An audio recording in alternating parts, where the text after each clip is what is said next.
Hello and welcome to State of the Union. I'm Stefan Grobe in Brussels. It's July, and if you thought activity would wind down with the beginning of the summer, well, you better think again. Election stunners in France and the United Kingdom provided totally different readings of people's political mood. The political groups in the European Parliament kept struggling for partners and alliances ahead of their opening session in Strasbourg in less than 2 weeks.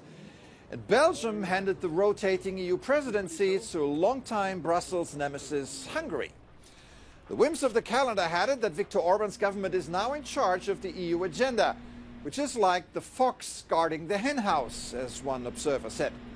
This week, Orban also visited Ukraine and launched a new right-wing alliance, Patriots for Europe, to potentially become the biggest haven for like-minded parties in the European Parliament.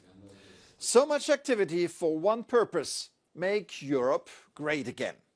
A mostani hanyatlást, az erőnk fogyását meg akarjuk állítani, és ismét erősödni akarunk, akkor nekünk is nagyjá kell válni. Hát hogy versenyezhetnénk egy magát nagyjá tevő Amerikával, hogyha egyébként mi magunk nem válunk nagyjá? Europe's greatness, to use Viktor Orban's words, also depends on how the EU acts on the international stage and in major crisis spots around the world. This week, it was relatively quiet in Ukraine and Gaza, which allowed the international community to pay more serious attention to the situation in Sudan, which is devastating. For more than a year, the violent conflict between the Sudanese army and rebel forces has displaced hundreds of thousands of people who basically have nothing to eat. Several UN agencies issued urgent warnings. We are in a race against time, not only to have enough resources, but also to be able to deliver these resources to people who are on the verge of starvation. Just days ago, the International Rescue Committee produced a Sudan crisis alert to highlight the trajectory of this humanitarian catastrophe. The report deplores diplomatic failures to address the disaster and presses for a total reset of the humanitarian response. For more on this, I'm now joined by Etisas Yusuf, Country Director for Sudan at the International Rescue Committee. Welcome to the program. Thank you very much, and thank you for having me. So we hear a lot about the humanitarian catastrophe in Sudan. Give us a sense of just how bad it is. I believe Sudan is really going through a very difficult time. Half of the population of Sudan, they are facing all of them are food insecure at IPC level, and almost like 750,000 those they are really facing starvation or hunger. And with that massive displacement and rapid displacement is really putting Sudan is at the top of any humanitarian crisis. And as you see from our recent alert being released, we are really trying for calling for attention for the crisis, because it seemed the humanitarian community, they completely failed Sudan and Sudanese. Who is to blame for this situation? Who failed the people of Sudan? The continued fighting and the two parties that refuse to stop and sit and try to overcome their problems is one contributing factors. And also the pressure from the international community is also contribute a lot to put pressure for them to silence the weapons. And also Sudan facing a huge funding issues and problems. Out of 2.8 billion that is being requested for the humanitarian response plan for Sudan, is being funded so far by 16% only. Why is there such a lack of attention on the crisis internationally?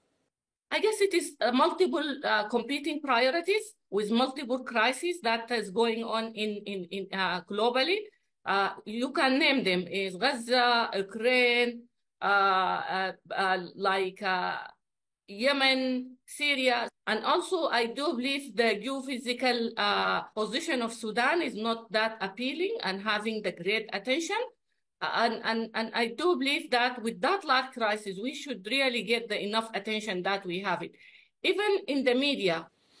And what should the international community and the European Union in particular do to help? Yeah, I guess for me, I do believe the EU and the member states have played a leading role in the international response to the crisis in Sudan, including recently they organized in April the Paris conference, and also they ramping up the humanitarian effort. Additional to that, we are really asking the EU to put more diplomatic weight behind the securing ceasefire and also humanitarian access and strengthening their engagement with the regional actors. Because at this time, political pressure is really needed. All right, Etisas Yusuf, Country Director for Sudan at the International Rescue Committee. Thank you so much for sharing your insights with us. Thank you very much. To a different topic. This week, the Netherlands ended the Slave Memorial Year, commemorating the abolition of slavery in 1863. The main ceremony took place in Amsterdam's Oosterpark, with Prime Minister Mark Rutte attending on his last day in office. For over 300 years, adults and children from various parts of Africa were abducted and shipped across the Atlantic by Dutch slave traders. The former Dutch colonies of Suriname and Caribbean islands like Aruba and Curaçao owe their economic wealth to the forced labor of slaves. With the Memorial Year, the Dutch government wanted to contribute to permanently increase knowledge of an underexposed part of the country's history. The government also made apologies and reparations. July the 1st is now called Keti Koti, the day the chains were broken. That's it for this edition. I'm Stefan Grobe. Thank you for watching. Have an excellent week.